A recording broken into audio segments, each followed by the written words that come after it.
Kajian Kitab.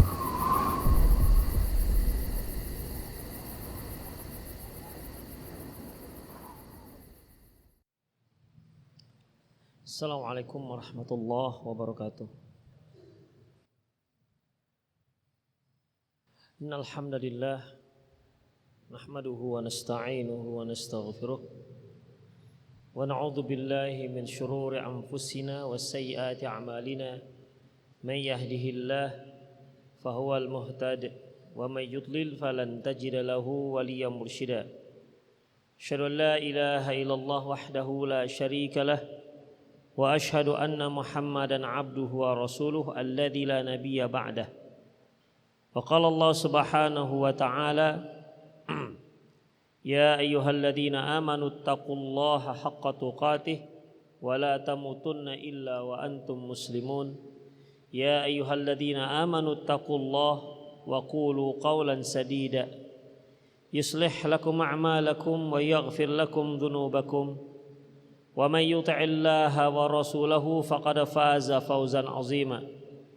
Ya ayyuhan nasu taqu rabbakumul ladzi khalaqakum min nafsin wahidah wa khalaqa minha zawjaha wa batha minhuma rijalan katsiran wa nisaa'a wattaqullaha alladzi tasaaluna bihi wal arham innallaha kana 'alaikum raqiba.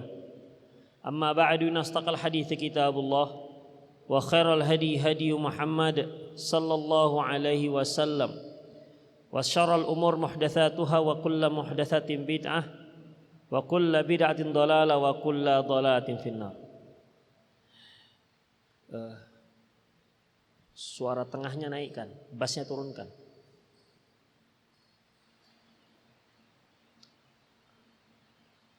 Babun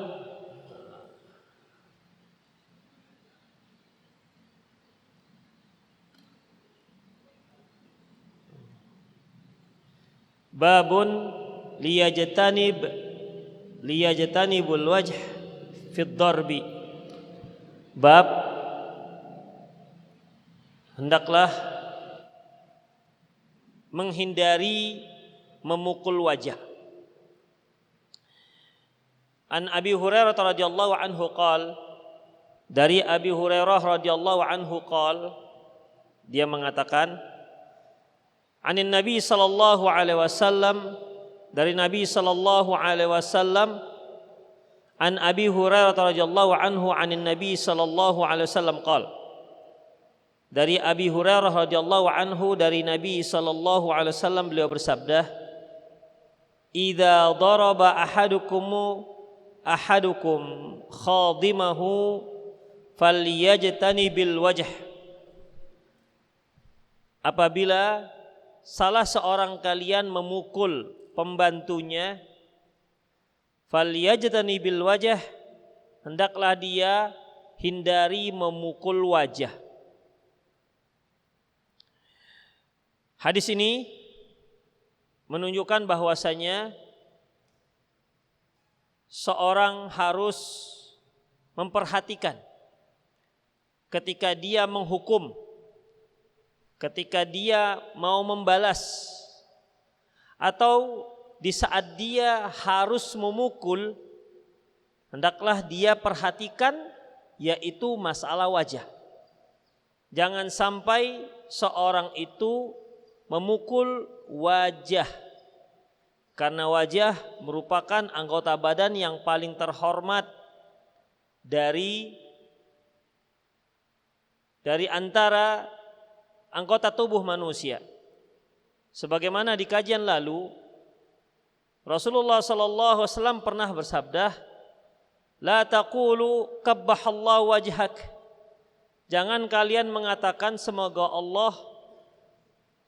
Allah memburukkan wajahmu. Mencela wajah saja tidak dibolehkan, apalagi sampai memukul wajah. Dalam hadis ini juga menunjukkan bahwasanya secara implisit seorang itu boleh memukul, sebagaimana yang sudah kita pelajari. Boleh memukul jika memang diperlukan pukulan tersebut. Perhatikan hadisnya. Idza daraba ahadukum khadimahu,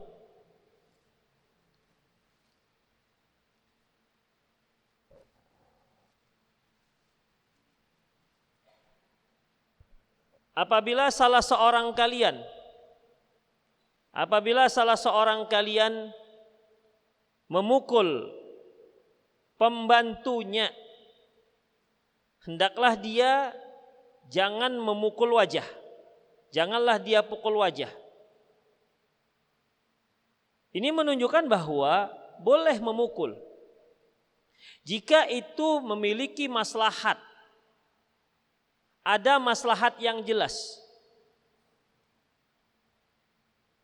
Apabila Rasulullah sallallahu alaihi wasallam bermaksud tidak boleh memukul, maka beliau akan katakan janganlah kalian memukul.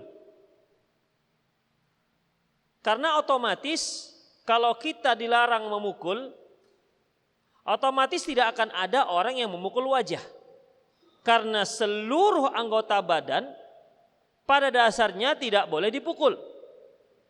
Namun hadis sallallahu alaihi wasallam menyebutkan idza daraba ahadukum khadimahu, apabila salah seorang kalian memukul pembantunya, falyajtanib al-wajh, hendaklah dia menghindari wajah. Artinya boleh memukul tetapi jangan sampai memukul wajah. Hukuman memukul sebagaimana yang telah kita pelajari itu dibolehkan. Dibolehkan. Baik itu anak kita maupun istri kita, bahkan anak yatim sebagaimana yang telah kita pelajari. Aisyah menyatakan bahwasanya aku memukul anak yatim sebagaimana memukul anak. Tentunya memukul itu adalah alternatif yang terakhir dalam penggunaan hukuman. Sebagaimana yang Allah sebutkan terkait dengan istri, dia boleh memukul, seorang suami boleh memukul istrinya. Tentunya dengan catatan, pertama dia harus nasihati terlebih dahulu. Yang kedua, dia boleh menggunakan boikot. Yang ketiga, kalau juga tidak mempan, tidak bisa merubah sang istri, boleh memukul.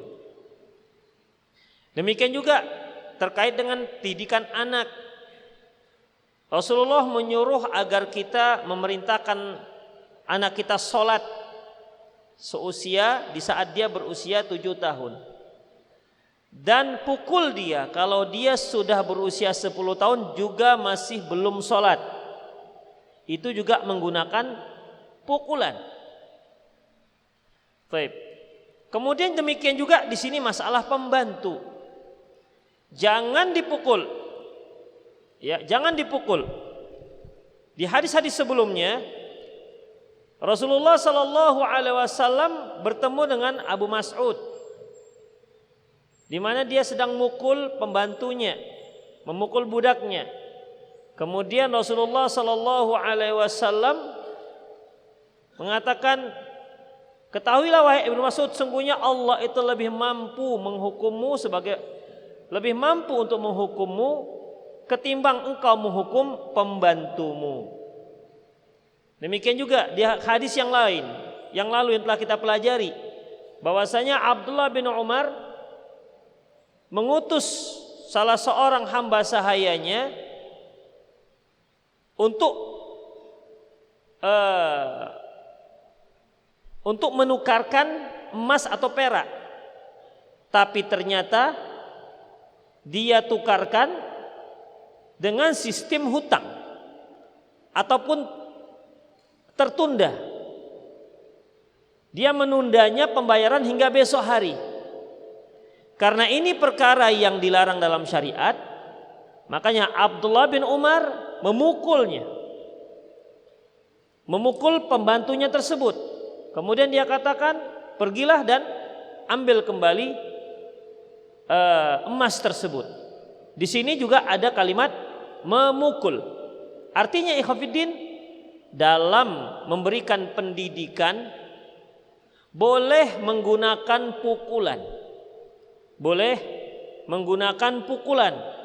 Tentunya setelah alternatif lain sudah dilalui. Dan apabila memang kita menimbang harus memukul, maka jangan pukul wajah. Dari Jabir, qala dia berkata, maron Nabi sallallahu alaihi wasallam bidabbatin qad wusima wa yudakhin min khirahu. Rasulullah sallallahu alaihi wasallam melintasi seekor hewan di mana wajah hewan ini sudah diwusim. Wusim itu besi panas kemudian ditempelkan di hewan. Itu sebagai tanda biasanya. Misalnya yang punya namanya Zaid, misalnya dipakailah huruf Z. Kalau dia dicat, cepat habisnya, cepat hilangnya. Maka biasanya orang dahulu dibuat besi bentuk Z, itulah kira-kira. Kemudian setelah dipanaskan, dilekatkan di kulit tuh hewan. Sehingga huruf Z ini tidak akan bisa dihapus. Kalau cat atau yang lain masih bisa dikeri. Masih bisa dikeri, masih bisa diambil oleh orang lain. Tapi dengan cara al-wasmu, yaitu membakar besi dan ditempelkan di kulit tuh hewan, ya, maka tanda ini tidak akan hilang.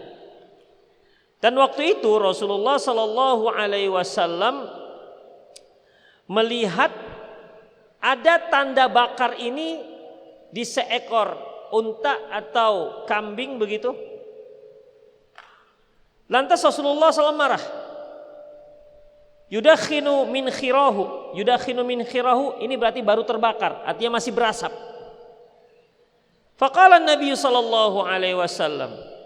Lantas Nabi sallallahu alaihi wasallam bersabda, la'anallahu man fa'ala hadza. Allah melaknat siapa yang melakukan ini. La yasimanna ahadun alwajha wa la yadribannahu. Janganlah seorang pun melakukan wasem. Ingat apa itu wasem tadi? Memberi tanda dengan besi panas. Memberikan tanda di kulit hewan dengan menempelkan besi panas. Janganlah seseorang itu memberikan wasam di wajah seekor hewan, dan juga jangan dia pukul wajahnya. Bayangkan ikhwatiddin, di sini Rasulullah sallallahu alaihi wasallam melarang memukul wajah hewan. Jadi kalau kita melihat ada kucing ngambil ikannya, jangan ditampel dia. Karena biasanya kan kepalanya itu duluan, muter di sana misalnya begitu. Maka ini enggak dibolehkan. Ya, enggak boleh pukul wajah hewan, insyaallah.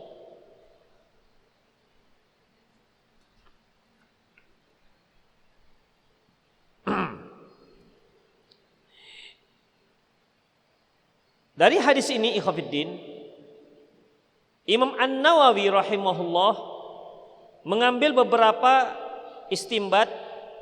Ammad darbu fil wajhi famanhiyun anhu fi kulli haywan al-muhtaram.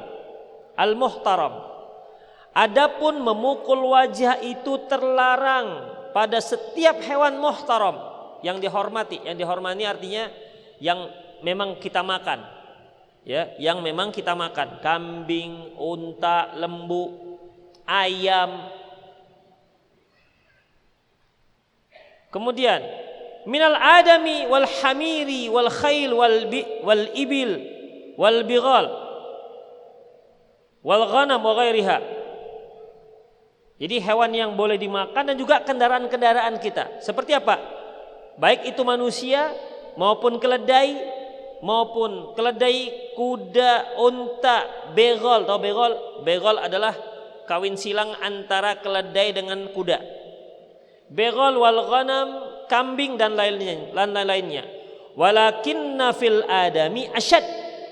Hanya saja pukulan, memukul wajah anak Adam itu lebih terlarang. Jadi jelaslah ikhwatiddin bahwa memukul wajah itu dilarang dalam agama Islam.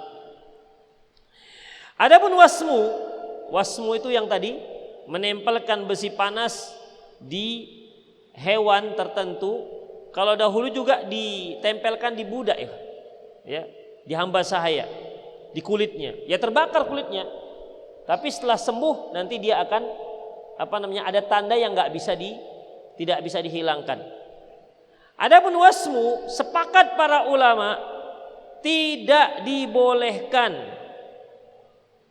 Tidak dibolehkan jika dilakukan pada wajah hewan. Jika dilakukan pada wajah hewan. Gimana kalau di tempat yang lain? Di kakinya misalnya, di pahanya misalnya, atau di perutnya misalnya. Adapun di tempat lain, ikhwatiddin, dalam sebuah hadis dari Anas bin Malik, dakhalna ala Rasulillah sallallahu alaihi wasallam mirbadan. Kami mengunjungi Rasulullah SAW, waktu itu beliau di kandang kambingnya. Wa huwa yasimu ghanam. Beliau sedang melakukan wasam pada kambing-kambingnya. Ya. Wa ahsibuhu fi adaniha, dan aku lihat sepertinya beliau melakukannya di telinga kambing tersebut. Jadi wasam, betul-betul wasam. Jadi tanda yang digunakan pakai besi panas tersebut diletakkan di telinga si kambing. Ini sebagai tanda kepemilikan fulan. Itu menunjukkan bahwa boleh melakukan wasam pada hewan, tapi yang tidak dibolehkan yaitu di wajah. Apakah telinga termasuk wajah? Apakah telinga termasuk wajah? Telinga tidak termasuk wajah. Karena Rasulullah Sallallahu Alaihi Wasallam menyebutkan tentang masalah membasuh telinga, al-udhunan minar ra's. Kedua telinga termasuk kepala.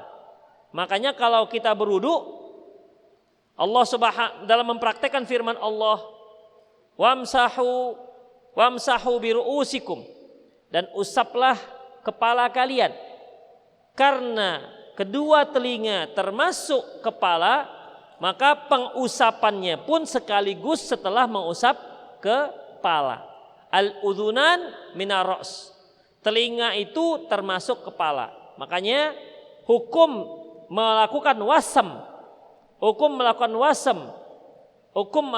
dilarangnya melakukan wasam di wajah tidak termasuk telinga.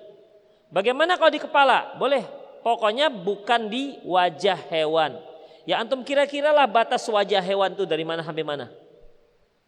Kalau manusia wajahnya dikatakan wajah dari mulai tumbuh rambut bagian dahi, terus ya sampai ke anak telinga, terus ke batas rahang, ya dagu, ya multaqalihain, bertemunya dua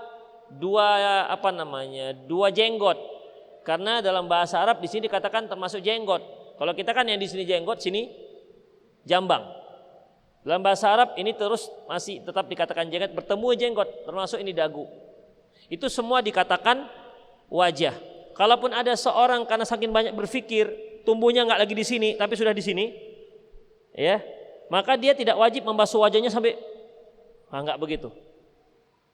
Jadi cukup yang memang biasanya saja. Demikian. Itulah mengenai wajah. Berarti al-wasam itu tidak boleh dilakukan jika di wajah. Selain wajah dibolehkan, ya. Selain wajah itu dibolehkan.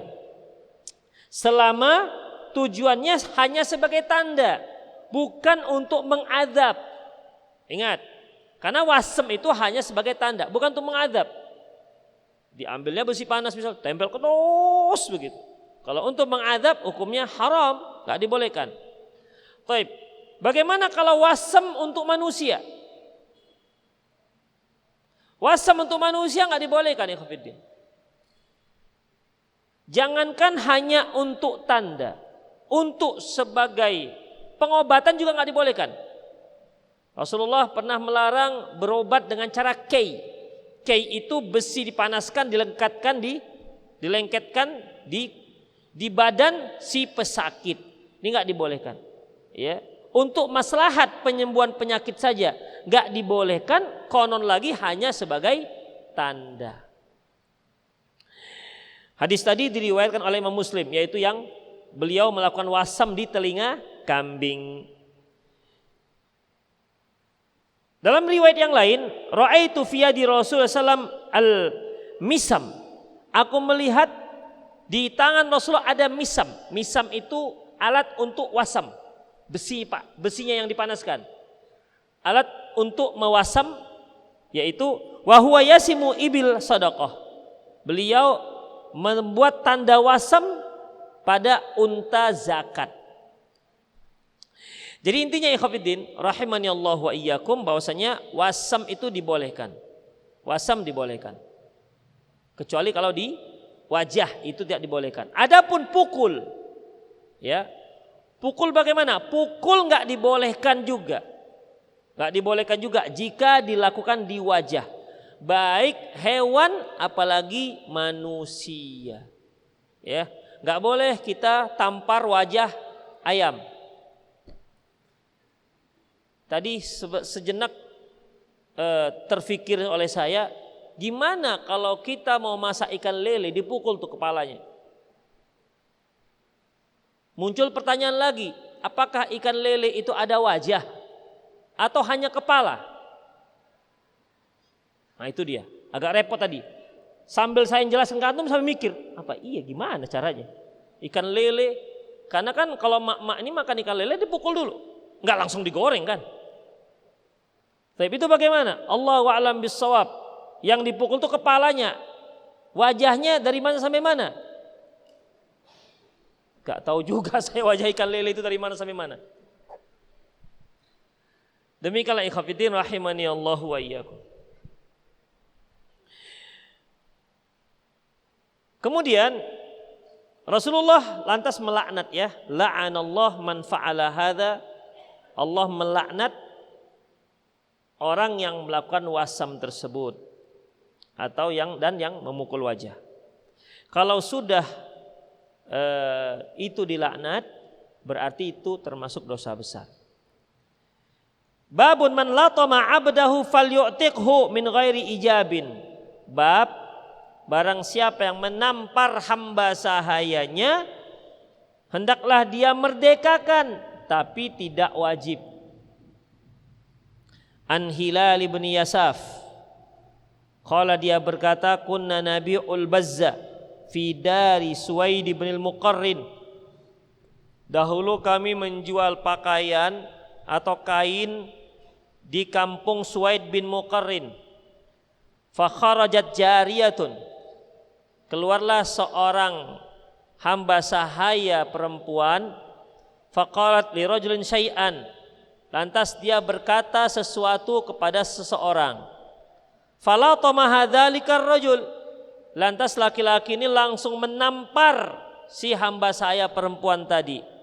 Faqala lahu Suwaid bin Muqarrin, lantas Suwaid bin Muqarrin mengatakan, alatamta wajahaha, apakah kamu tampar wajahnya? Laqad ra'aituni sabi'u sab'atin wa ma lana illa khadimun. Sesungguhnya saya adalah salah seorang dari 7 bersaudara dan kami tidak memiliki kecuali hanya seorang khadim, seorang pembantu ataupun hamba sahaya. Fala tamaha ba'duna, sebagian kami ada yang menampar dia, si pembantu ini. Fa amaran nabiyyu sallallahu alaihi wasallam ayyu'tiqaha. Lantas Nabi sallallahu alaihi wasallam memerintahkan kami untuk memerdekakannya. Tuh, menampar. Yang namanya tampar itu pasti di wajah, kecuali tampel. Ya, tampel itu tidak harus di wajah, tapi kalau tampar itu pasti di wajah.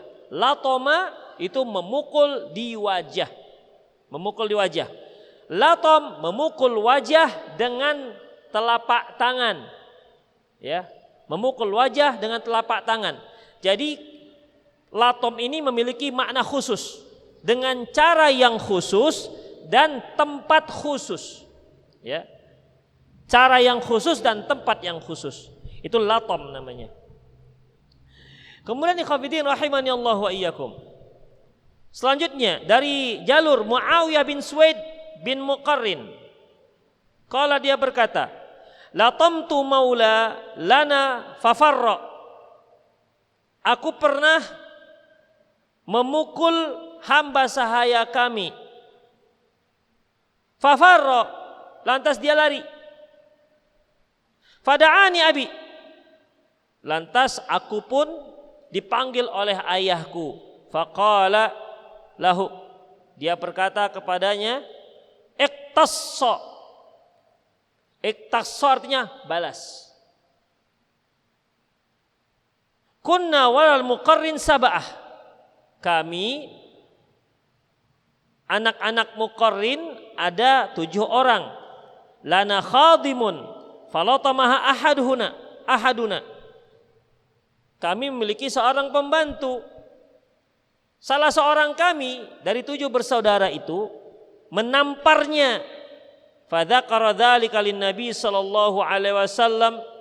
Lantas Nabi dia menyebutkan tersebut kepada Nabi dan Nabi berkata, "Murhum falyu'tiquha." Kata Rasulullah, perintahkan mereka agar memerdekakan hamba sahayanya. Faqila lin-nabi sallallahu alaihi wasallam. Lantas dikatakan kepada Nabi sallallahu alaihi wasallam, "Laisa lahum khadimun ghairuha." Tapi ya Rasulullah, mereka tak punya pembantu, hanya 1 orang. Qala falyastakhdimuha fa idza istaghnu khallu sabilahum. Ya, manfaatkan dia tenaganya, kalau sudah selesai ataupun kalau mereka sudah tak membutuhkannya lagi, maka hendaklah dia biarkan pergi. Artinya hendaklah dia merdekakan. Jadi di sini dalam 2 hadis ini Rasulullah sallallahu alaihi wasallam menyuruh sahabat yang menampar pembantunya untuk dimerdekakan. Lantas bagaimana seorang laki-laki, seorang suami menampar istrinya? Apa yang dia lakukan? Diceraikan gitu? Ya, enggak. Karena diceraikan itu lebih menyakitkan ketimbang ditampar. Beda halnya dengan hamba sahaya. Seorang hamba sahaya ketika dia ditampar, kemudian sebagai pengobat hatinya dia dimerdekakan. Itu sebuah hadiah untuk dia yang tadinya statusnya sebagai hamba sahaya berubah menjadi seorang yang merdeka, tak terkait dengan siapapun. Ini sebuah kafarah terhadap perbuatan tamparan tersebut. Adapun istri, ya, ketika ditampar oleh suaminya, jangan dimerdekakan dia dengan cara, kalau gitu saya merdekakanlah dia Ustadz, dengan cara saya ceraikan. Enggak. Kalau istri itu ditampar, kemudian minta maaf, dengan cara bagaimana? Kasih hadiah. Kasih hadiah, kasih duit misalnya. Berapa? Enggak usah duit lah bang, mobil aja, udah kasih mobil kalau bang sanggup. Artinya kasih dia hadiah. Ya, kasih dia hadiah untuk mengobati hatinya. Nggak usah mahal-mahal, yang sesanggupnya saja. Bawa makan misalnya, ya, bawa makan. Apa dia suka? Dia suka sate Padang, bawa sate Padang. Demikian aja dia makan. Begitu caranya ikhwatiddin untuk mengobatkan hatinya yang terluka karena ditampar oleh suaminya. Itulah ikhwatiddin. Baik. Dalam riwayat yang lain, kan di sini nggak disebutkan siapa di antara yang 7 itu yang menampar si pembantu. Dalam satu riwayat Muslim disebutkan detailnya. La tomaha askharuna. Yang menamparnya adalah yang paling bungsu. Mereka kan 7 bersaudara. Ya, 7 bersaudara. Yang menamparnya adalah yang paling bungsu. Kemudian ikhwatiddin, dari sini juga jelas bahwasanya kalau ada seorang menampar pembantunya atau menampar hamba sahayanya, maka dia merdekakan. Kalau yang dia tampar bukan hamba sahaya tapi berupa pembantu atau istri atau anak atau segala macamnya, maka beri dia hadiah ya untuk menyenangkan dia. Ada seorang sahabat yang bernama Muawiyah bin Hakam. Muawiyah bin Hakam ini dia memiliki seorang hamba sahaya yang dia tugaskan untuk mengembala kambing. Satu saat seekor kambing dimangsa oleh serigala. Lantas marahlah Muawiyah bin Hakam radhiyallahu anhu kepada si pengembalanya. Kalau bahasa kita, kamu tuh kemana saja? Kenapa nggak dijaga ini kambing-kambing sampai dimangsa oleh serigala? Kemudian kata Muawiyah bin Hakam, kutamparlah dia. Ditampar. Setelah ditampar, menyesal Muawiyah bin Hakam. Lantas dia tanya kepada Rasulullah, ini gimana caranya? Saya sudah tampar dia. Ceritakanlah, lantas ku tampar. Lantas Rasulullah SAW menyuruh, coba bawa kemari. Setelah didatangkan oleh Muawiyah bin Hakam, Rasulullah bertanya kepada si pengembala ini. Dia bertanya, Aina Allah? Di mana Allah? Dia menjawab, Allah fis sama. Allah di langit. Pertanyaan kedua, man ana? Siapa aku? Dia menjawab, anta Rasulullah. Anda adalah Rasulullah. Lantas Rasulullah mengatakan, a'tiqha. Merdekakan dia. Fa innaha mu'minah, karena dia adalah seorang wanita mukmin. Ini juga menunjukkan bahwasanya hasil dari tamparan yaitu memerdekakan hamba sahaya. Begitulah masalah tampar menampar. Ya, itu bukan perkara yang mudah.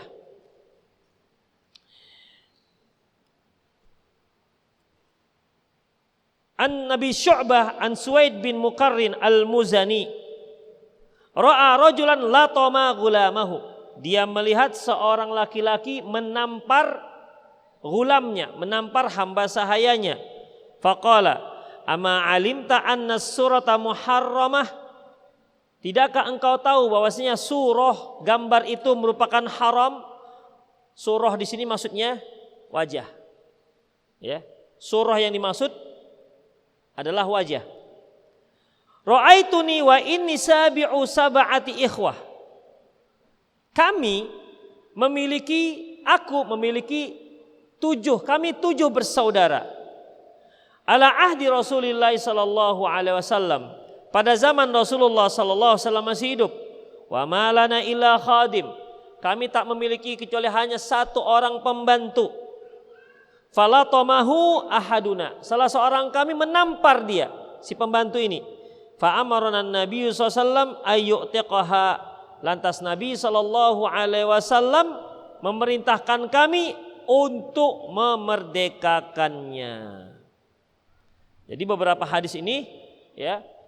hadis ini jelas menunjukkan kalau mau memukul jangan pukul wajah.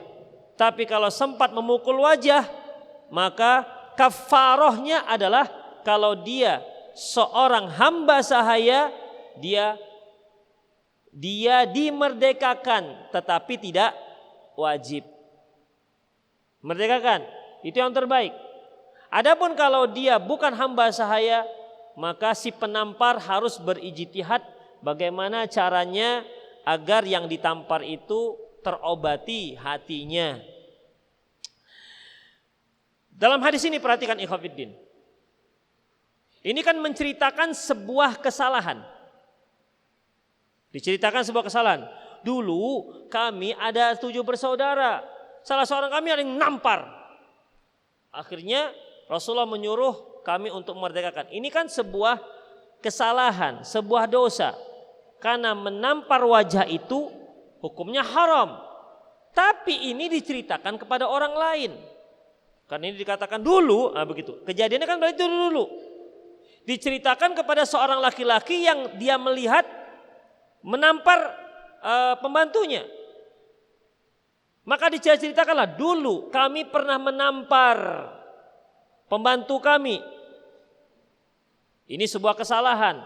Padahal kan kita mengetahui bahwasanya Rasulullah pernah mengatakan, kullu ummati mu'afa. Setiap umatku itu mu'afa. Mu'afa, dimaafkan. Dosanya dimaafkan. Illal mujahir.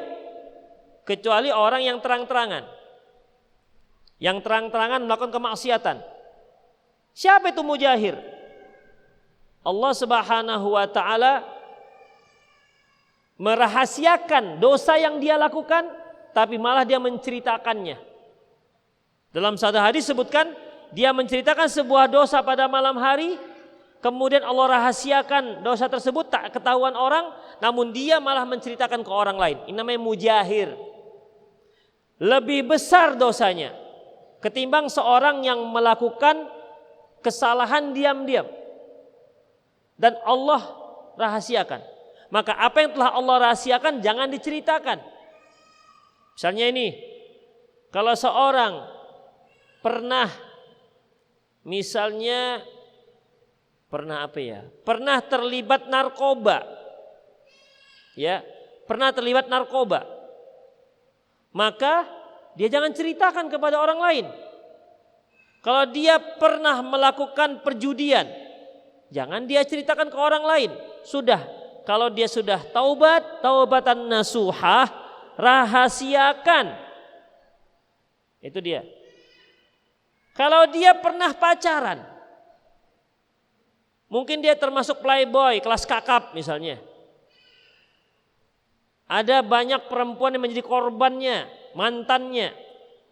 Hijrahlah dia, tobatlah dia. Dia jangan menceritakan mantan-mantannya tersebut kepada istrinya. Dek, itu akhwat itu loh yang baru tobat itu. Itu mantan abang dulu itu. Haram hukumnya, nggak boleh. Nggak boleh. Ya. Tidak dibolehkan. Karena pacaran itu hukumnya haram, jangan diceritakan. Atau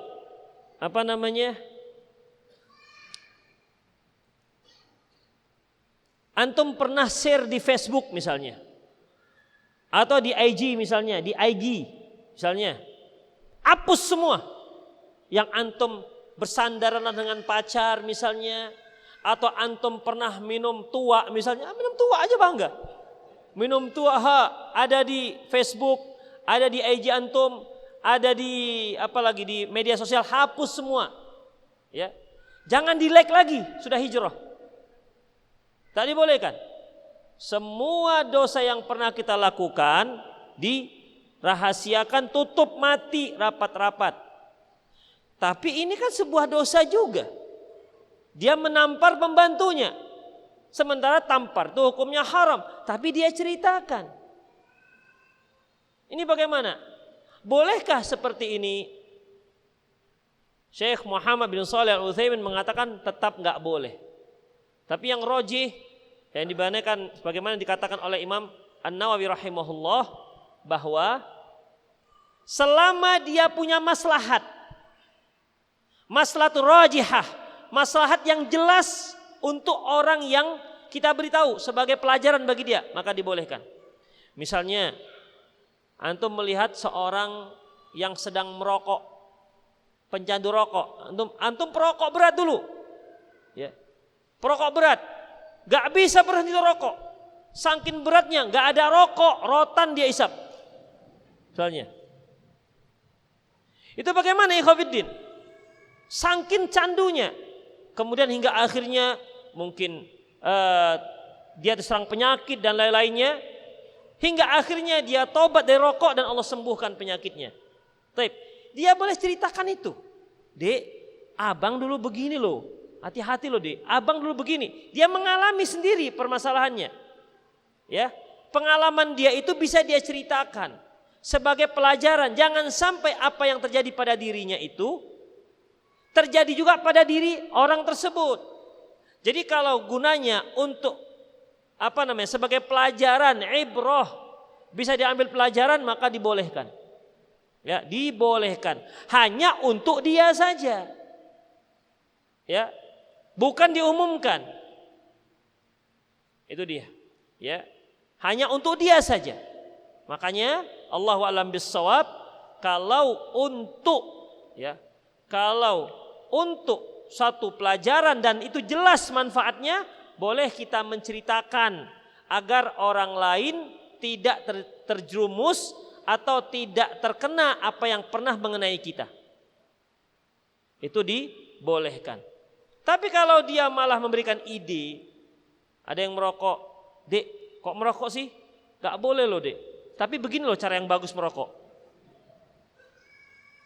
Itu gak dibolehkan. Ya, itu berarti sama dia telah membuka aibnya dan dosanya. Dan otomatis dosanya itu menjadi lebih besar.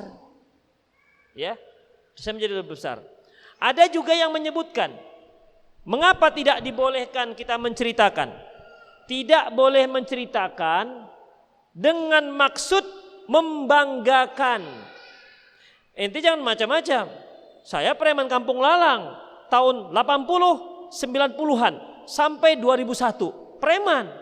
Tapi karena di toko orang kepala saya benjol, saya tobat misalnya. Maka nggak dibolehkan. Artinya sebagai membanggakan diri. Antum punya tato di sini. Tato apa ya kira-kira? Tato lah pokoknya, entah gambar ikan lele lah misalnya. Udah. Kemudian antum menceritakan, saya dulu mantan preman, bukan? Oh, nih buktinya nih. Hanya sekedar seperti itu. Ya, maka ini nggak dibolehkan. Ya, tidak dibolehkan. Artinya sepertinya dia bangga dengan perbuatan tersebut. Bangga dengan perbuatan. Jadi seorang yang menceritakan dosanya yang telah dirahasiakan oleh Allah, namun dia menceritakan ke orang lain dan bangga dengan dosa seperti itu, maka nggak dibolehkan. Terkadang ada orang yang baru taubat, qaddarallahu ma syafa'ala, taubatnya masuk pada kelompok bid'ah. Kemudian ada orang lain, "Bang, ini bid'ah ini yang abang lakukan. Kau jangan bid'ah-bid'ahkan orang. Aku dulu mantan preman." Gak ada hubungannya. Ya, gak ada hubungannya. Ku bacok kok nanti, gak tahu kok aku merupakan mantan preman. Gak dibolehkan. Ya sudah, namanya juga mantan kan. Ya sudah, tutup saja. Gak usah ceritakan. Kalau Anda gak senang dengan apa yang dinasihatkan, ya sudah, gak usah terima. Tapi kalau malah dia, "Kamu jangan bid'ah-bid'ahkan karena saya itu mantan preman. Alhamdulillah saya sudah begini, saya sudah sholat. Tapi bid'ah bang." Iya nggak apa-apa lah, yang penting kan sholat. Misalnya begitu, maka dosanya dua. Dosa perbuatan bid'ah yang dilakukan. Yang kedua apa? Menceritakan kembali kepremanannya pada waktu dulu, maka nggak dibolehkan. Oleh karena itu kalau ada orang yang bangga dengan perbuatan dosa yang dilakukan, dia ceritakan kepada orang lain, maka dosanya dosa besar. Ya, termasuk dosa besar, maka tidak perlu diceritakan. Bagaimana kalau ada seorang wanita yang sempat berzina, kemudian dia taubat, lantas dia kemudian ada seorang laki-laki yang meminangnya. Apakah dia harus menceritakan perbuatan dia dahulu? Hukum dasarnya termasuk aib dan itu tak perlu diceritakan. Tetapi resikonya, ya, resikonya besar.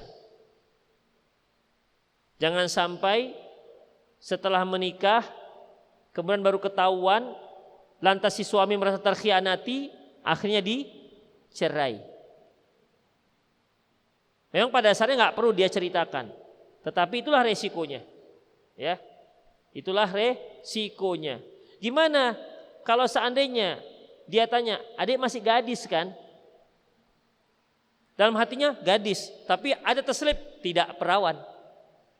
Kan banyak tuh gadis nggak perawan, ya. Tentunya yang bertanya itu sesuai dengan yang dipahami, pertanyaan itu sesuai dengan dipahami oleh si penanya. Itu dia ikhwatiddin. Makanya dalam masalah ini, ya, seharusnya memang si akhwat tersebut yang sudah tobat tidak perlu menceritakan. Tetapi memang resiko ada resiko. Ya alhamdulillah kalau seandainya sang suami bisa menerima dengan senang hati, tidak masalah, Dik. Ya, tidak masalah. Yang penting kamu sudah bertobat. Tapi kalau ada suami, ada masalah suami itu merasa terkhianati. Bahkan ketika dia ceritakan kepada keluarganya, keluarga besar laki-laki merasa terkhianati. Ini bagaimana? Kan masalah jadi runyam. Ya, itulah resikonya. Itulah resikonya. Allahu a'lam bishawab, apa yang harus dia lakukan. Tapi kalau ditanya ceritakan saja. Supaya keluarga sang suami bisa menerima apa adanya. Tidak merasa terkhianati. Oke lah ikhwah, itu sajalah aku qouli hadza wa astaghfirullah li wa lakum wa lisal muslimin innahu wal ghafurur rahim. Silahkan jika ada pertanyaan.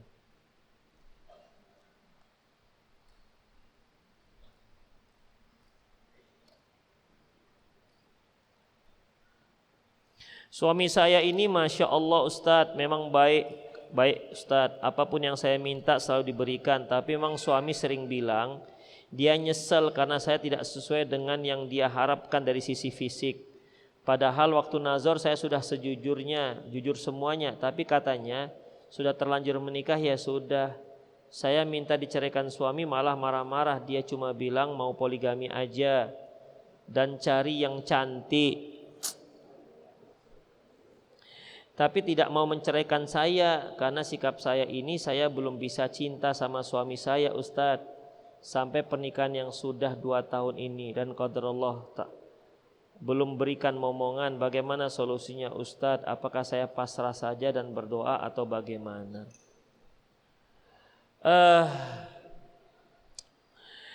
Memang dalam dunia berumah tangga itu banyak sekali pernak-perniknya ya Khofiddin.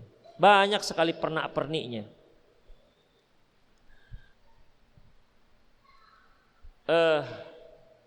Pertama, nasihat saya untuk para ikhwah dan akhwat terkait dengan masalah nazar. Ketika nazar tolong diperhatikan sebaik-baiknya. Perhatikan sebaik-baiknya akhwat yang antum nazar. Jangan sampai ada kata-kata menyesal. Ya. Jangan sampai ada kata-kata menyesal. Kalau yang dia katakan ternyata fisiknya tidak seperti dia harapkan, memangnya ketika antum nazar itu gimana? Syariat Islam itu luar biasa. Menetapkan adanya sunnah nazar supaya antum memahami inilah calon istri saya. Ya. Demikian juga akhwat. Perhatikan benar-benar calon pendamping dia. Kalau dia sudah setuju, berarti kan dia tadinya sudah cocok dengan fisik si ikhwan. Jangan sampai ada kata-kata menyesal. Saya menyesal dengan abang. Kenapa? Karena mantan saya dulu putih, abang coklat. Terus ketika nazar kenapa? Kemana larinya? Makanya ikhwatiddin, para ikhwan dan akhwat, ketika kita menikah, kalau antum tujuannya fisik, bisa menyesal. Taib, nggak menyesal di bulan-bulan pertama, akan menyesal di 5 tahun berikutnya. Kenapa? Istri tak cantik lagi sebagaimana yang pertama kita lihat. Tak cantik lagi. Tuh, kok bisa nggak cantik Ustadz? Iya, karena sudah setiap hari kita lihat. Di dunia ini kalau sudah setiap hari kita lihat, setiap hari kita lakukan, setiap hari kita makan, yang tadinya awalnya istimewa itu tidak lagi menjadi istimewa. Kira-kira saya tanya antum suka nggak makan udang teger yang 1 kilonya itu bisa ratusan ribu? Suka nggak? Suka. Apalagi gratis, suka nggak? Suka. Tapi coba tanyakan ke orang yang peternak udang teger. Nengok udang itu muntah dia. Kenapa? Hari-hari makan udang. Tanyakan pada nelayan yang hari-hari mereka menangkap ikan. Ikan bagi mereka satu hal yang biasa. Bagi kita, ikan segar baru keluar dari laut. Masya Allah, rasanya macam mau dikunyah semuanya. Itulah dunia, ikhwafiddin. Makanya tujuan pernikahan itu intinya adalah kesolehan dan kesolehan. Ini yang akan membuat kita takkan menyesal selamanya. Terutama bagi yang pernah pacaran. Jangan sekali-sekali membanding-bandingkan istri dengan pacarnya sebelumnya. Dek, adek kok agak buram gitu ya dia. Mantan abang si fulana itu dek, dia terang loh dek. Bagaikan Philip. Allahu Akbar. Haram hukumnya itu ikhwatiddin. Enggak dibolehkan. Enggak dibolehkan. Ya. Demikian juga seorang akhwat. Mungkin dia punya banyak list mantannya dulu. Qadarullah dia dapat suami yang ternyata kurang mampu, tidak seperti mantan-mantannya. Jangankan membelikan yang diinginkan oleh sang istri, hanya membelikan sekuntum bunga mawar yang harganya hanya 6.000 sekuntum, dia nggak sanggup. Mendingan kita beli beras ya dek. Jangan dia ingat-ingatkan dengan mantan pacarnya. Bang, dulu kalau mantan awak ya bang ya, sekeranjang dia belikan bunga ini, sekeranjang. Dalam masalah ini ikhwatiddin nggak dibolehkan. Jangan. Itu akan merusak rumah tangga. Memang yang mau dicari apa sekarang rumah tangga? Oleh karena itu Allah mengatakan, ya Islam mengatakan, fadfar bidzatid din tarabat yadak. Cari yang agamanya bagus, kamu akan beruntung. Para laki-laki juga begitu. Cari yang soleh, kamu akan beruntung. Kalau fisik yang seperti ini jadinya, ya seperti inilah jadinya. Dan sekarang pemuda-pemudi kita sekarang masalah fisik itu sangat dominan, beda dengan kami dulu-dulu. Mencari akhwat yang multazimah aja itu susah. Sekarang yang bercadar banyak, makanya udahlah Ustaz, yang penting ngaji. Tapi kan yang cantik Ustaz, cantik putih. Ada lagi yang lebih parah lagi, bukan itu saja, cantik putih yang tingginya 170. Begitu. Beratnya 50. Cungkring dong gitu. Sampai seperti itu. Demikian ikhwatiddin. Jadi jangan. Inilah akibat salah dalam memilih kriteria pasangan. Akhirnya seperti ini jadinya. Ya udahlah Ustaz, bagaimana sudah kadung terjadi. Ini bagaimana? Bagi sang istri hendaklah dia banyak bersabar pada Allah Subhanahu wa taala. Jangan dia meminta cerai. Selama hak-hak dia masih diberikan oleh sang suami, jangan dia minta cerai, bersabar saja. Ya, bersabar. Layanilah suami dengan sebaik-baiknya. Jadikan dia sebagai raja pada di diri anti. Walaupun dia banding-bandingkan, walaupun dia katakan menyesal, ya sudahlah, biarlah dia menyesal. Anti kan enggak menyesal. Tapi Ustadz, rasanya hati saya teriris dan lantas diletakkan jeruk nipis misalnya. Sudahlah, mohon istighfar pada Allah, ya, banyak istighfar pada Allah, banyak baca Quran, banyak ngaji, insya Allah itu bisa tertahankan. Mohonkan ampun kepada Allah, mohonkan ridho pada Allah Subhanahu wa taala. Bagi para istri yang mungkin sering tersakiti oleh suaminya, merasa hak-hak dia tidak diberikan, mintalah hak dia kepada Allah Subhanahu wa taala. Layanilah suaminya dan minta pahala dari Allah, jangan minta dari sang suami. Karena kalau dia minta dari manusia, pasti dia akan kecewa. Saya sudah layani Ustadz sebaik-baiknya, saya jadikan dia sebagai surganya saya, semua pelayanan setelah saya berikan, saya servis, tapi ternyata suami saya nggak mengerti saya Ustadz. Sudahlah, minta kepada Allah. Biarkan suaminya yang berdosa di hadapan Allah Subhanahu wa taala. Sabar. Ada yang mengatakan, Ustadz, saya bertanya begitu, saya ingin jawabannya selain sabar. Aduh, repot itu.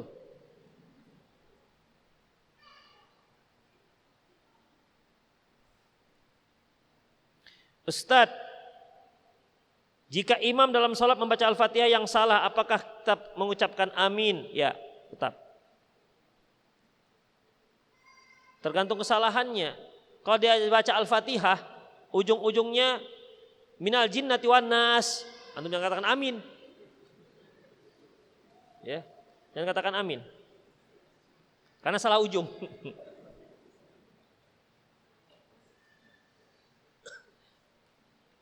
Ustadz, apa hukumnya mengerjakan proyek pembuatan bilik ATM bank konvensional?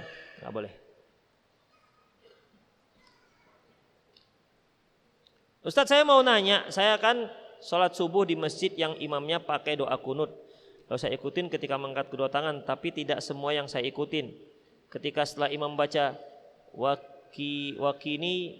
wakina syaraf syaroma qadait, saya langsung turunkan tangan saya dan saya lanjut memuji Allah dengan membaca Rabbana walakal hamdu seterusnya. Apakah itu dibolehkan?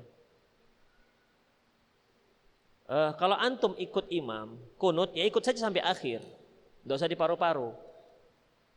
Kalau antum menyatakan itu bid'ah, ya sudah nggak usah ikut, itu aja. Kalau antum meyakini bahwasanya ini khilafiyah, minimal khilafiyah, antum ikutin imam. Ikutin imam, angkat tangan antum. Dan jangan hanya separuhnya, sampai selesai. Kemudian, kalau antum meyakini itu bid'ah, nggak usah ikut dari awal. Jadi nggak ada yang setengah ikut, setengah enggak. Dasar yang mengikuti yaitu hadis umum, innama ju'ilal imam liyu'tamma bihi. Sesungguhnya imam itu dijadikan untuk diikuti. Itulah dia dasar yang mengikuti. Tapi kalau memang itu bid'ah, antum yakin itu bid'ah, jangan ikut dari awal. Itulah dia.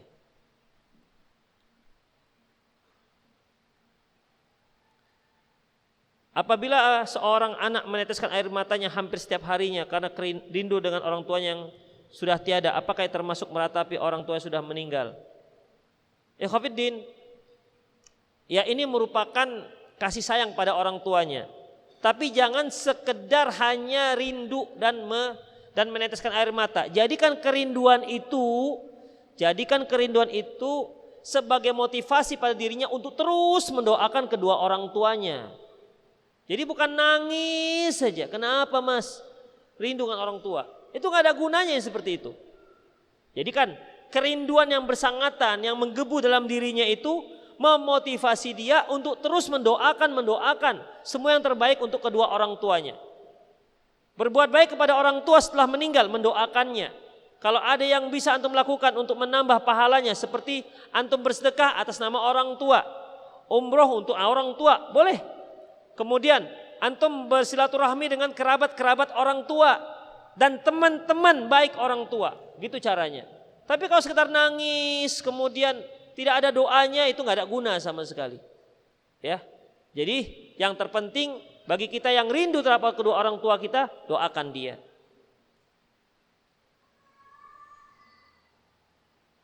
Ustadz, lebih dahulukan mana? Bayar hutang yang banyak atau menikah? Menikah sambil bayar hutang. Iya. Menikah sambil bayar hutang. Kenapa demikian ikhwatiddin? Perhatikan. Allah menyebutkan, iyakunu fuqara yughnihimullah min fadlih. Kalau dia seorang yang fakir, Allah akan kayakan dia. Allah akan berikan dia kecukupan min fadlih dari keutamaan Allah Subhanahu wa taala.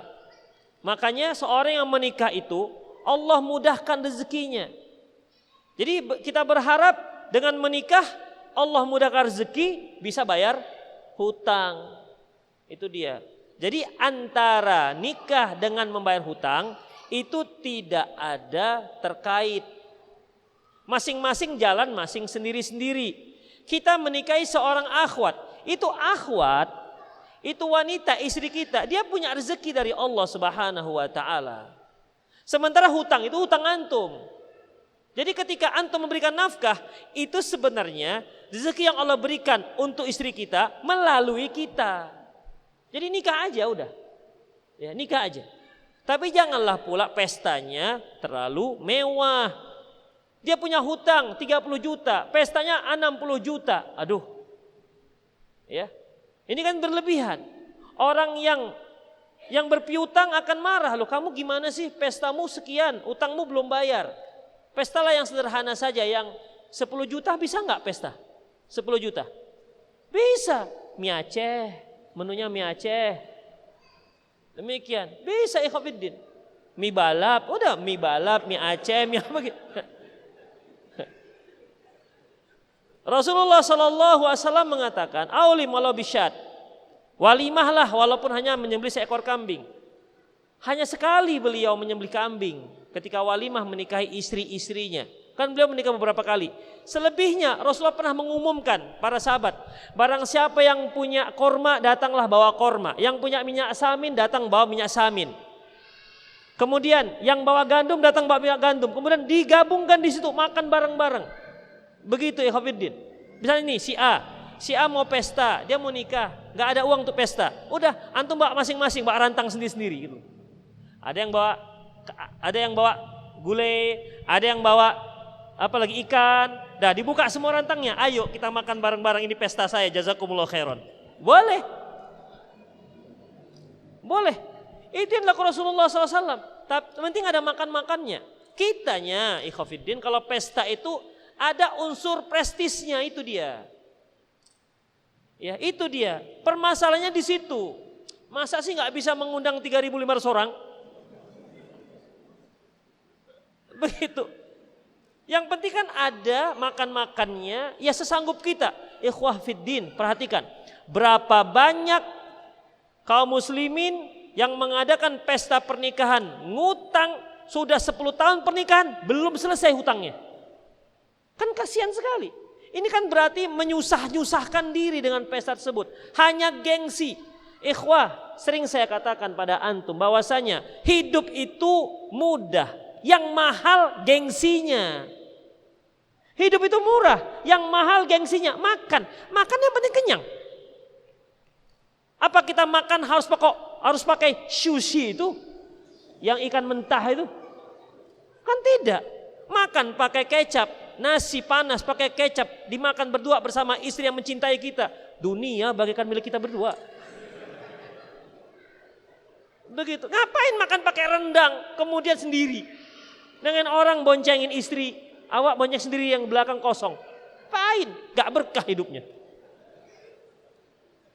Itu tuh yang namanya dunia itu, hidup itu sederhana ya, sederhana. Yang mahal gengsi, ingat, yang mahal tuh gengsinya, bukan hidupnya. Pakaian, ada kan pakaian 10.000, kenapa rupanya? Pakai pakaian 10.000, yang kan nggak ada capnya, 10.000, kan nggak ada, nggak tahu orang. Demikian. Tapi karena kita gengsi, ingin mengikuti fashion, ingin tampil fashionable. Akhwat juga begitu. Ada sih orang-orang tampil fashionable begitu. Fashionable syar'i. Wah.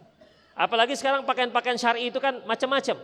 Ya kan? Yang laki-laki dengan merek tertentu yang sedang tren, dengan kombinasi warna, kadang-kadang di sini hijau, sini abu-abu, macam-macam.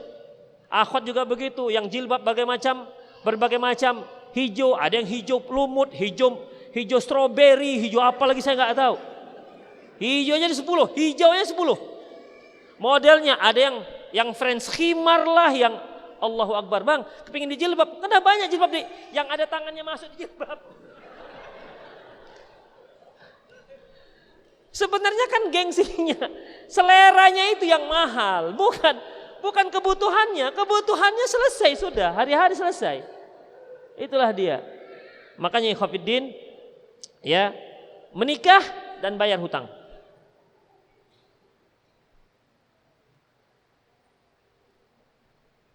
Seiring perkembangannya zaman dan teknologi, saya baru ini melihat video negara barat telah dikembangkan makanan dari bahan nabati yang namanya heme-heme. Apa nih heme-heme? Apa heme-heme? Yang namanya heme-heme. Ini cita rasanya dibuat mirip seperti daging babi. Bagaimana bukan itu. Oh iya betul. Mirip cita rasa seperti daging babi. Bagaimana hukumnya Ustadz jika makanan yang dibuat dari bahan babi namun dibuat cita rasa seperti bahan yang bukan babi dibuat cita rasa seperti babi? Gak ada masalah. Ya gak ada masalah ikhwatiddin. Yang penting dia jangan babi. Hanya permasalahan ini buat gimana dia tahu bahwa itu cita rasanya cita rasa babi. Ini gimana dia taunya ini? Kan curiga kita kan? Berarti ente, oh belum. Kan begitu jadinya.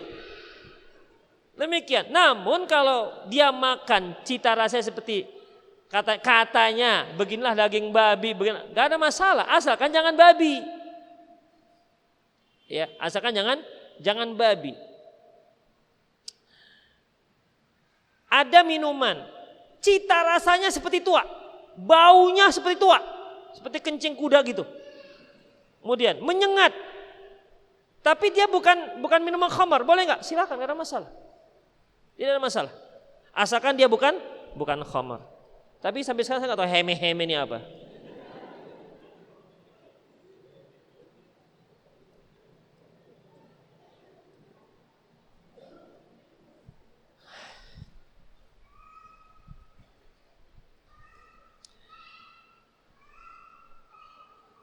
Lalu anak telat sholat berjamaah, lalu anak temui seorang sedang sholat, lalu anak tepuk untuk sholat berjamaah, tapi dia tidak mau. Apakah saya membatalkan sholat anak dan sholat sendiri? Kalau dia tepuk nggak mau, ya sudah, antum sholat sendiri aja. Dia nggak mau kan? Berarti kan antum tepuknya ketika sebelum sholat kan? Kalau ditepuk begitu, dia nggak mau, ya sudah. Tapi Ustadz saya tepuk, saya nggak tahu apakah dia mau atau enggak. Udah, akhirnya kan sholat sendiri dia misalnya. Dia berniat berjamaah, ternyata kawan tidak mau. Tanda nggak mau biasanya dia nggak memberikan komando. Kalau ketika berdiri masih bisa kita ikut, mungkin pelan komandonya. Ketika sujud, kita sujud lama dia nggak berikan komando. Kita bangkit, dia sudah berdiri. Demikian itu bagaimana? Udah kita sholat sendiri, lanjutkan saja sholat. Berarti memang tidak sholat berjamaah.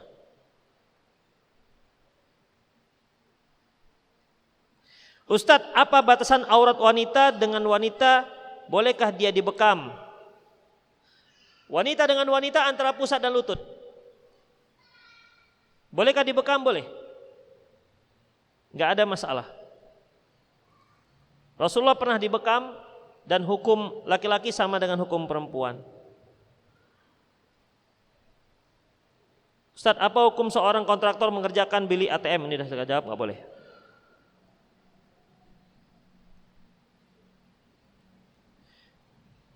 Bagaimana lagi cara menasihati istri yang suka melawan suami, Ustadz? Sudah dinasihati, sudah dihajar, bahkan diancam cerai pun tak mempan. Tapi ketika anak ingin pergi meninggalkan dia selalu menahan-nahan anak. Tolong berikan solusi. Karena sering sekali kami bertengkar bahkan dalam sepele. Jazakumullah khairan. Kan Allah menyebutkan fa'idhuhunna. Pertama, nasihati. Wahjuruhunna, dibaikot. Wadribuhunna, pukul. Ini kan belum ada pukul nih. Ya, pukul. Pukul tapi enggak menimbulkan bekas. Kalau enggak juga, panggil keluarganya, panggil keluarga antum, bicarakan masalah antum. Ya. Utarakan di situ. Itu biasanya istri akan membela diri biasanya. Karena kenapa terjadi pertengkaran? Karena masing-masing merasa benar dan mempertahankan pendapatnya sendiri. Begitu. Misalnya ini masalah sepele misalnya. Tadi pagi kok makannya asin. Enggak asin kok bang. Asin deh, enggak. Abangnya macam-macam, enggak asin. Selalu begitu. Ya. Tapi ini kan masalah sepele sebenarnya. Masalah asin enggak asin. Jadi masalah sepele itu bisa menjadi pertengkaran hebat. Oke? Antum panggil, ini gimana? Karena antara antum dan suami tidak bisa menyelesaikan masalah. Panggil keluarga, ini gimana? Antum sebagai suami saya sudah nggak bisa.